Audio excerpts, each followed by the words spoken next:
প্রশ্নটিতে বলেছে আসল ও শতকরা বার্ষিক সরল সুদের হার একই থাকলে মোট সুদ সময়ের সঙ্গে সমানুপাতে অথবা সরল সম্পর্কে থাকে, সত্য না মিথ্যা সেটা আমাদের যাচাই করতে হবে।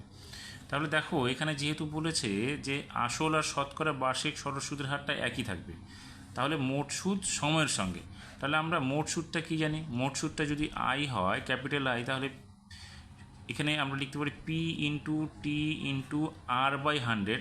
আর বাই 100টা এখানে লিখছি না, কারণ হচ্ছে আসল এবং শতকরা বার্ষিক সরল সুদের হারটা একই থাকবে, অর্থাৎ আসল এবং শতকরা সুদটা যেটা, অর্থাৎ এখানে পি হবে, তাহলে পি বাই 100। এখন আমাদের কি বলেছে? আমাদের মোট সুদ এবং সময়ের সঙ্গে সম্পর্ক তৈরি করতে হবে।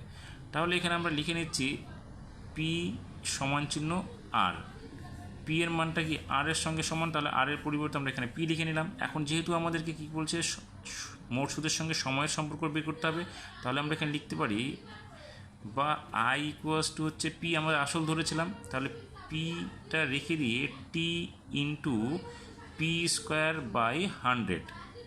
এখন দেখো আমরা capital I equals to T into এই পি স্কোয়ার বাই 100টা আমরা কী দিই? এটা একটা সংখ্যা মান যেহেতু, তাহলে এটা একটা ধ্রুবক, তাহলে এখানে আমরা লিখতে পারি ধ্রুবক। তাহলে এটা ধ্রুবক হলে আমরা এখানে লিখে দিচ্ছি যেহেতু pi square by 100 equals to ধ্রুবক, তাহলে আমরা এই ধ্রুবকটা এখানে সরে গেলে কী দাঁড়াবে? তাহলে আই সমানুপাতিক টি হয়ে যাবে। তাহলে আমরা দেখতে পাচ্ছি এখানে কি, যে মোট সুদটা সময়ের সঙ্গে কি সমানুপাতে আছে বা সরল সম্পর্কে আছে। তাহলে আমরা এই বিবৃতিটি কী ধরবো? বিবৃতিটিকে ধরবো সত্য। তাহলে আমরা এটা সত্য বলে যাচাই করব।